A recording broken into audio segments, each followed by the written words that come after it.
Assalamualaikum warahmatullahi wabarakatuh. Kembali lagi di channel Pak Arif. Di kesempatan kali ini saya akan membahas mengenai kumpulan soal tes TWK Host tahun 2021 berdasarkan Permenpan terbaru dan FR CPNS 2019. Oke teman-teman, sebelum kita ke pembahasannya, jangan lupa klik subscribe dan klik notifikasi loncengnya supaya tidak ketinggalan info menarik atau info terbaru mengenai CPNS di channel saya. Jadi teman-teman ya, tetap ikuti channel saya, dan nanti di puncak 1000 subscriber ya, nanti saya akan punya aja 1000 subscriber, nanti akan mengadakan giveaway guys ya. Jadi tetap giveaway-nya tentang apa? Seputar channel saya dan TWK ataupun P3K, TKP dan soal-soal yang lain. Oke, jadi tetap stay di channel saya. Oke, langsung kita ke pembahasannya guys. Nah, pada tahun 1953, tepatnya tanggal 17 Juli, diselenggarakan Kongres Koperasi Indonesia di Bandung. Salah satu tokoh nasional Indonesia menyebutkan bahwa koperasi adalah salah satu jalan untuk melepaskan diri dari kemiskinan pasca dari penjajahan Belanda. Tokoh tersebut yang kemudian digelari Bapak Koperasi Indonesia. Tokoh yang dimaksud tersebut adalah A. Insinyur Soekarno, B. Ki Hajar Dewantoro, C. Dr. Cipto Mangunkusumo, D. Muhammad Hatta, E. Dewes Steker. Oke, silakan teman-teman tebak jawabannya apa? Oke, betul sekali, adalah Muhammad Hatta. Kenapa? Ya, jadi Muhammad Hatta itu adalah tokoh nasional yang dikenal sebagai pahlawan, negarawan, ekonom, sekaligus proklamator kemerdekaan Indonesia. Lelaki yang lahir di Bukit Tinggi pada tanggal 12 Agustus 1902 pernah menjabat sebagai Wakil Presiden Indonesia yang pertama yang mendampingi Insinyur Soekarno. Kemudian Muhammad Hatta itu dikenal sebagai Bapak Koperasi Indonesia. Dirinya juga didaulat karena peranannya yang cukup besar dalam memajukan koperasi di Indonesia. Pada 17 Juli 1953, melalui Kongres Koperasi Indonesia di Bandung, Hatta resmi menyandang sebagai Bapak Koperasi Indonesia.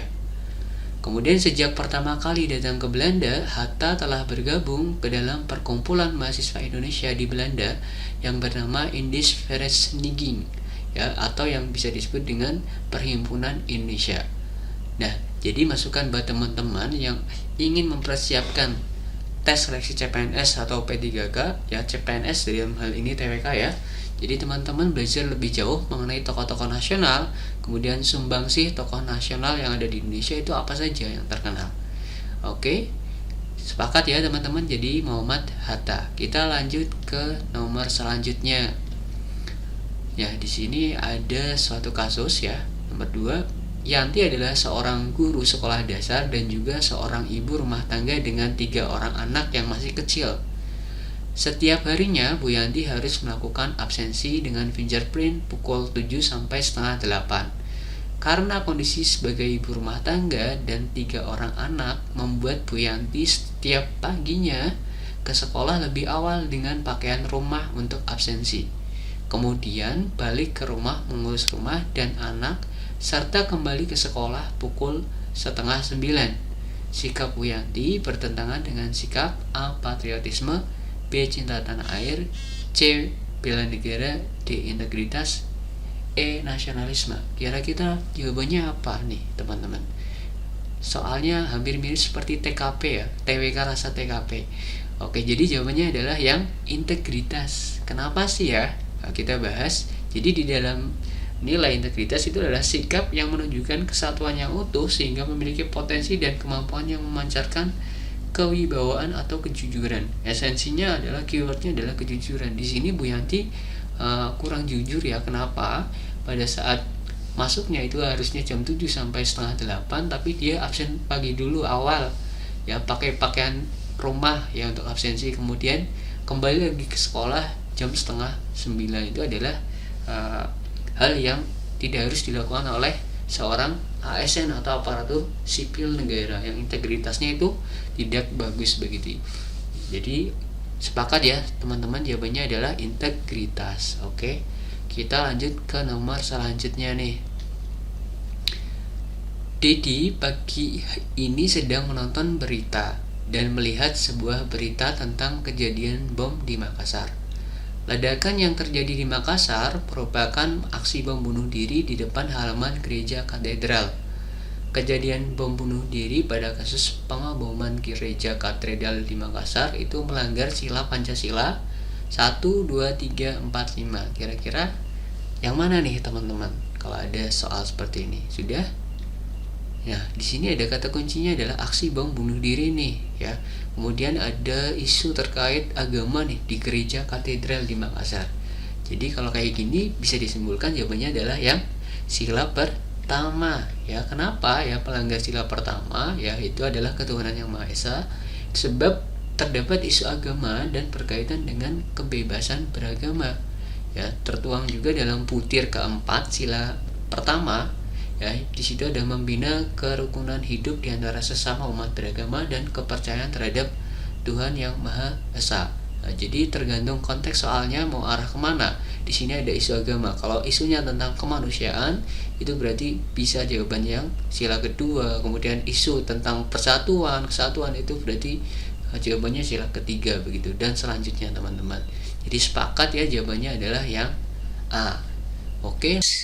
Kita lanjut ke soal nomor 4. Pada tahun 1959, Soekarno memberikan penghapusan hukuman dengan mengeluarkan keputusan Presiden atau Kepres nomor 330 kepada orang-orang yang tersangkut pemberontakan DITI Karmusakar di Sulawesi Selatan.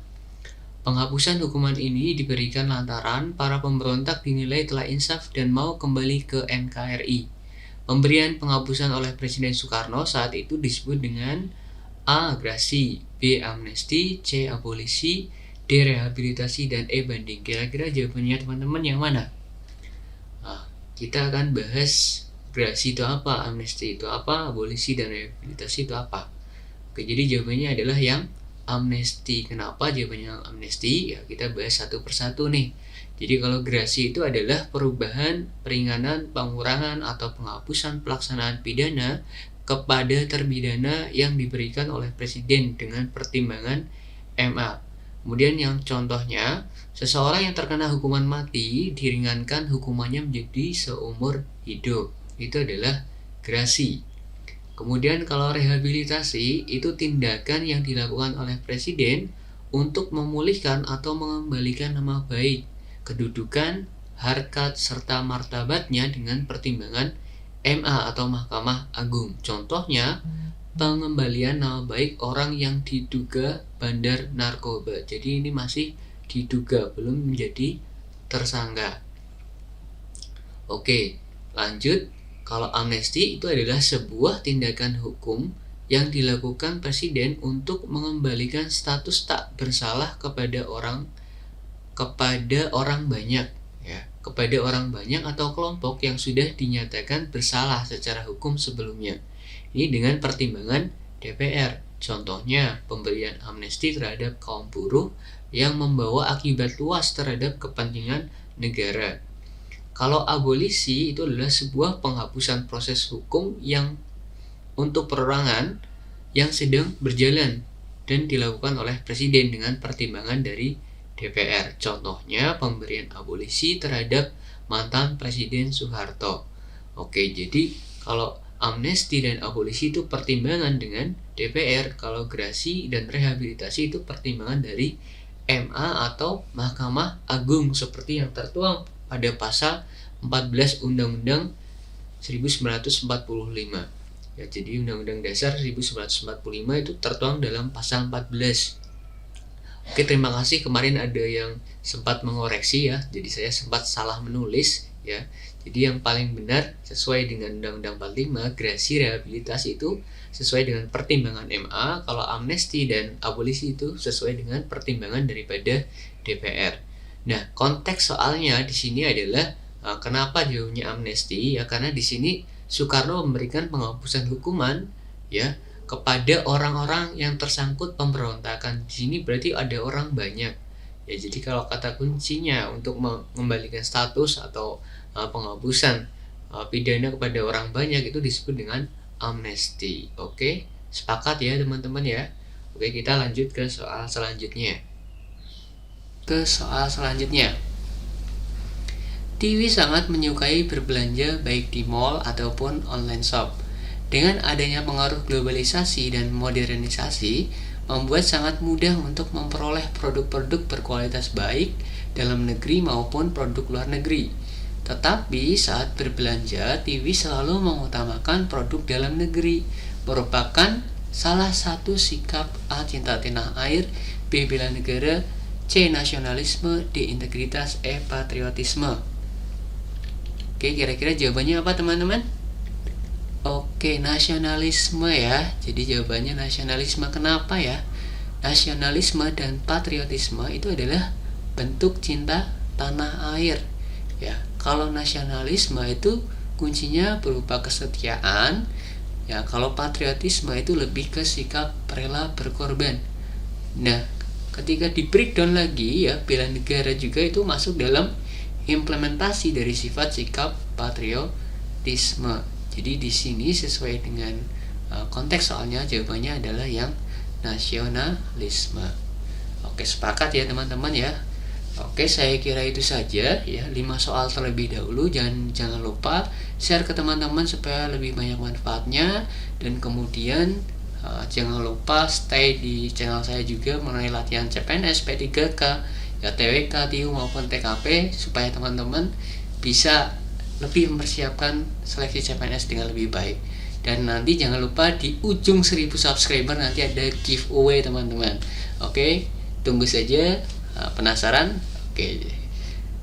Terima kasih. Wabillahi taufiq wal hidayah. Wassalamualaikum warahmatullahi wabarakatuh. Oh, saya lupa nih guys. Jadi saya pengen merekomendasikan ke teman-teman ya. Di sini ada platform Ayo CPNS juga. Ya, saya juga pernah menggunakan ini atau pada saat persiapan seleksi CPNS. Di sini ada materinya, ada latihan SKD-nya, tryout-nya, dan di sini tuh ada evaluatornya guys. Jadi kalian bisa ngatur dan mendeteksi perkembangan belajar teman-teman dari hari, minggu, bahkan per bulan menjelang CPNS, sehingga lebih siap nih teman-teman. Oke, semoga bermanfaat platform Ayo CPNS ini ya. Nanti akan saya lampirkan di link di bawah video ini sama kode promo dari saya. Semoga dapat membantu lebih hemat dan lebih murah nih guys, pakai kode promonya Arif Nur 46. Oke, itu saja, semoga bermanfaat. Wabillahi taufiq wal hidayah. Wassalamualaikum warahmatullahi wabarakatuh.